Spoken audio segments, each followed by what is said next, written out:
Hey yo, what up lads? Jumpa kembali di channel Cinelads TV.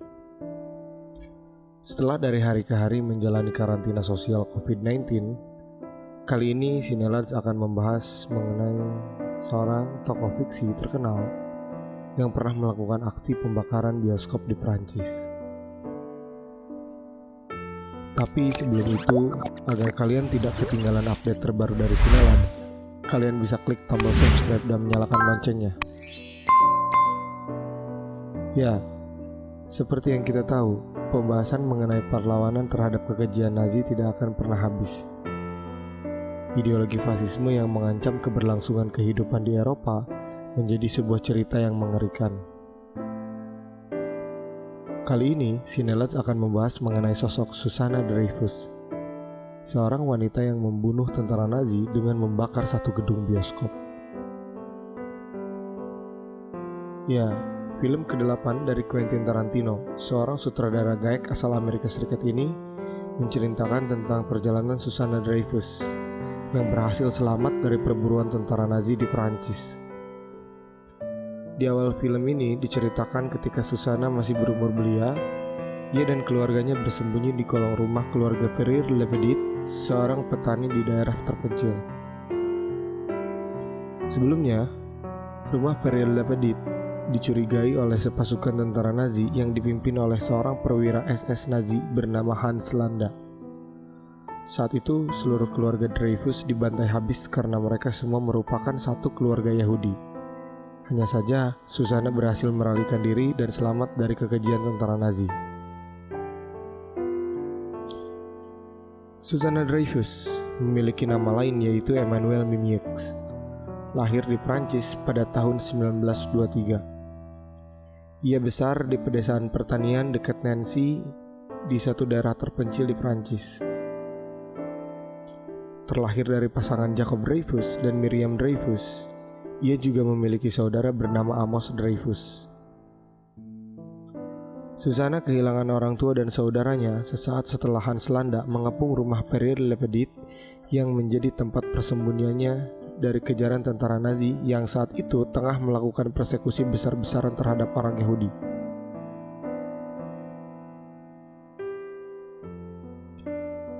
Dengan gaya tomboy dan selengeannya, membentuk Susanna menjadi pribadi yang serius. Dalam perjalanannya, ia bergabung dengan milisi perlawanan untuk ikut membantu dalam memerangi tentara Nazi di Perancis. Tumbuh dengan dendam kesumat kepada Nazi yang telah membunuh keluarganya, Susanna mulai melancarkan aksi-aksi terornya dalam melawan tentara Nazi. Tergabung dalam milisi perlawanan. Saat melancarkan aksi-aksi terornya terhadap tentara Nazi, ia sadar untuk melakukan aksi yang lebih besar ia tak mampu menjalankannya seorang diri. Dalam pencariannya tersebut, ia bertemu dengan beberapa anggota milisi independen yang terkenal dijuluki sebagai The Bastard.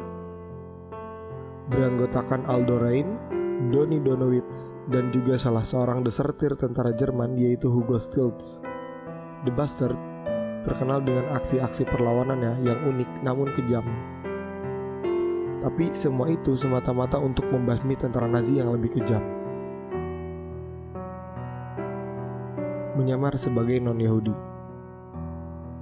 Setelah bergabung dengan milisi The Bastard, kemudian Susanna menggunakan nama samaran sebagai Emmanuelle Mimieux. Penggunaan nama samaran ini ditujukan untuk mengambil simpati dari pemilik bioskop Legamar, yaitu Ada Mimieux, agar dapat mewarisi gedung bioskop yang nantinya akan digunakan para petinggi Nazi untuk menyebarkan film propagandanya. Menjalin kasih dengan tentara Nazi. Saat Susanna sedang bekerja di gedung bioskop, salah satu tentara Nazi jatuh cinta terhadap Susanna. Prajurit itu jatuh cinta terhadap Susanna pada pandangan pertama. Karena melihat keanggunannya, sorot matanya yang tajam membuat tentara Nazi tersebut dibuatnya kelepak-kelepak. Disitulah asmara mulai terjalin. Siapa sangka ternyata seorang tentara Nazi itu bukanlah seorang tentara biasa, melainkan seorang pahlawan sekaligus seorang aktor film propaganda yang dibuat oleh Joseph Goebbels. Bermula saat bertemu di bioskop, Frederick Zuller merasa terpukau oleh keanggunan Susanna. Lalu kemudian mereka saling berbagi cerita, bertukar pikiran hingga makan bersama dengan para petinggi Nazi. Disinilah awal dari rencana besar Susanna terkait kesumatnya terhadap tentara Nazi yang membunuh keluarganya 4 tahun lalu. Otak dibalik perencanaan balas dendam. Setelah menjalin asmara dengan Frederick Zoller, Susanna mulai mengumpulkan informasi terkait penayangan perdana film propaganda yang dibuat oleh Goebbels. Dalam rencananya, penayangan perdana film propaganda ini akan dihadiri oleh para petinggi Nazi, termasuk Adolf Hitler. Dikarenakan film ini menceritakan tentang kehebatan prajurit Zoller dalam mengalahkan musuh-musuhnya di front timur, Susanna dan milisi The Bastard mulai melakukan penyusupan dengan cara menyamar sebagai orang Italia yang saat itu merupakan sekutu berat Nazi. Aldo Raine yang ditunjuk sebagai pimpinan milisi mulai menyusup dan memasang bom di seluruh gedung bioskop. Namun di sini ada yang menarik ketika Aldo Raine hampir terbongkar penyamarannya karena salah ucap dalam dialek Italia. Antonio's Kameraassistent Dominique de Cocco. Signori, questo è un vecchio amico mio, Colonnello Hans Landa della SS. Buongiorno. Signori, piacere. Gli amici della vedetta ammirata da tutti noi, questa gemma propria della nostra cultura, saranno naturalmente accolti sotto la mia protezione per la durata del loro soggiorno. Grazie. Gorlomi? Lo pronuncio correttamente? Sì, corretto. Gorlomi? Per cortesia, me lo ripeti ancora? Gorlami. Mi scusi, con me? Gorlami. Ancora una volta. Gorlami. Membakar gedung bioskop sebagai pembalasan. Perencanaan pembakaran bioskop ini diberi kode misi Revenge of the Giant Face. Setelah seluruh petinggi Nazi hadir di dalam gedung bioskop, mereka mulai menikmati film yang disajikan. Di lain sisi, Susanna menyusup ke ruang proyektor untuk melancarkan aksinya. Ia mulai mencampur cairan mudah terbakar ke setiap seluloid yang ada dalam ruangan proyektor. Setelah kemaringan terjadi, dalam filmnya diperlihatkan gambar wajah yang sangat besar dan berisi ancaman terhadap penonton yang hadir di gedung bioskop saat itu. Ia mulai membakar seluloidnya dan menjatuhkannya ke tengah-tengah kerumunan.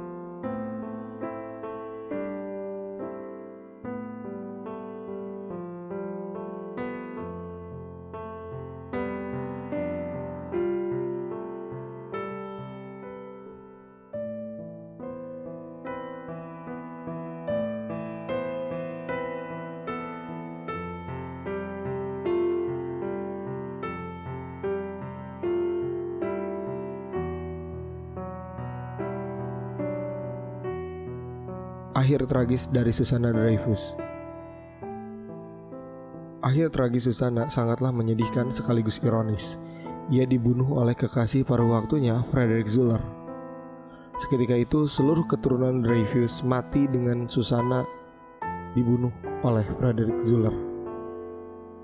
Namun kematian itu tidak sia-sia karena ia sudah menuntaskan balas dendam atas keluarganya yang dibantai Nazi 4 tahun lalu. Begitulah kisah dari Susanna Dreyfus, sang arsonis Legamar Cinema.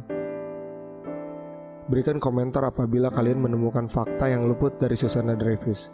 Jangan lupa dukung terus channel Cinelads dengan cara klik tombol subscribe agar terus memproduksi konten-konten lainnya. Saya Emiliano Baresti pamit, sampai jumpa di konten selanjutnya.